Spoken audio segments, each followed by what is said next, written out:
perquè avui ens fan sentir que Vinaròs no és el cul del País Valencià, sinó que és un lloc on tenim, per primera vegada, perquè des que està passant el que està passant al nostre poble no hem vist cap diputat ni cap conseller visitar el nostre poble, però avui tenim per primera vegada a dos diputats de Compromís, diputats que des del primer dia han estat treballant sobre el tema del Castor, han estat treballant colze a colze amb la gent del grup municipal d'aquí de Vinaròs i a més recolzats per regidors i càrrecs públics i càrrecs del partit de tota la comarca.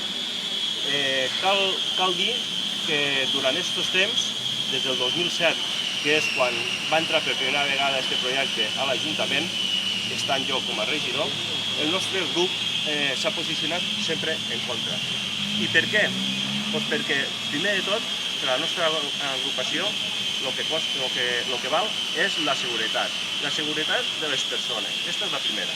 Però no tan sols aquesta, sinó que també el que val és quin futur ens espera tenint aquests projectes aquí al nostre poble. I ja ho hem vist, el futur no és gens bo. Per què? Doncs perquè ja ho hem vist. En aquest tema, una vegada s'ha injectat el que ha sigut el gas, ha perillat, o per almenys s'ha preocupat als ciutadans que es vivien molt tranquils en aquest poble i en aquesta comarca. Després també hem notat que els mariners, un sector en el qual el Castor es va donar aquest silenci donant-los una quantitat de diners anuals per la pèrdua, entre cometes, de la pesca, doncs ara veuen que aquests diners no han sigut per res, perquè després del que ha passat també estan perdent el que són la seva pesca. Nosaltres crec que som l'única organització política coherent que des d'un inici alertarem sobre la perillositat d'aquesta instal·lació, presentarem al·legacions a l'estudi d'impacte ambiental i ara, amb la solvència que es dona haver estat des del primer minut dient que aquest és un projecte perjudicial per als ciutadans de Vinaròs, venim a Vinaròs a dir que aquesta planta és il·legal. I per tant demanem al ministre Soria que no intente legalitzar-la, sinó que aquesta planta avui mateixa ha de decidir parar-la i tancar-la. Per què diguem això des de Compromís? Molt senzill. Perquè les condicions de la concessió administrativa han canviat amb un element que és el risc sísmic. L'epicentre de tots els terratrèmols té a veure en la planta i, per tant, l'estudi d'impacte ambiental és desfasat i les condicions per les quals se van donar la concessió administrativa per part d'un govern socialista han caducat.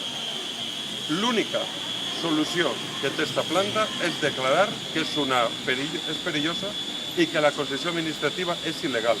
És nul·la de ple dret. Des de Compromís consideren que el que ha plantejat el Partit Popular en la seva proposició no de llei és una vergonya per a Vinaròs i per a tots els ciutadans d'aquestes terres, perquè el que demostra és que volen parar de moment l'ejecció de nou gas per a legalitzar l'explotació. I nosaltres des de Compromís diguem que primer són les persones i no el benefici econòmic de Florentino Pérez i l'empresa Castor. Ho diguérem en el seu dia i ho tornem a dir així. Tot el que no siga anunciar avui per part del ministre que se tanca la planta Castor tindrà repercussions. I les repercussions de que Compromís anirà a l'Audiència Nacional a presentar una denúncia contra el ministre perquè continua en una activitat i permet que la concessionària continua en una activitat clarament il·legal. Il·legal perquè s'ha demostrat que la concessió ha caducat per la nul·litat de ple dret amb unes condicions que no se van tindre en compte i que danyen directament i posen en una situació de nul·litat la concessió administrativa que al seu dia es va produir. Per altra banda, demanem que aquells que van donar pas a aquesta plataforma i aquest projecte se posarà en marxa, els polítics que van signar com el ministre Sebastián, estem investigant quines connexions té, si l'han col·locat en alguna empresa vinculada amb aquesta activitat, i tots aquells que permetiren donar aquesta concessió afavorint, malgrat els informes que n'hi havia que eren negatius, que donen la cara i que assumisquen la seva responsabilitat i dimitisquen. Perquè la seva irresponsabilitat no la poden pagar els ciutadans d'aquestes terres. I dit això, torno a repetir, Compromís durà al ministre Soria, si avui mateix en la reunió que tenen en Madrid entre els dos governs, el valencià i el català, i el Ministeri d'Espanya, el Govern d'Espanya, no anuncia clarament que va a cessar i a tancar la planta Castor que tan mal ha fet a aquestes comarques, perquè la llicència que al seu dia van atorgar és nul·la de ple dret. De la planta Castor. Avui serà molt fàcil que tots, ja ho estem veient, avui tots estan dient que això no funciona, no és prou. He de dir que, i agrair-les realment a Fontanet, el nostre regidor de Vinaròs, que des del seu moment hagi tingut les idees prou clares per a ser el bloc en aquell moment l'únic partit que va presentar al·legacions al projecte que s'havia presentat. L'únic partit que les va presentar. I sobretot perquè avui he sentit ja el ministre d'Interior, Jorge Fernández Díaz, dir que els polítics no han de parlar. Hem de deixar parlar els tècnics. No. Els polítics hem de parlar perquè som els que prenem les decisions.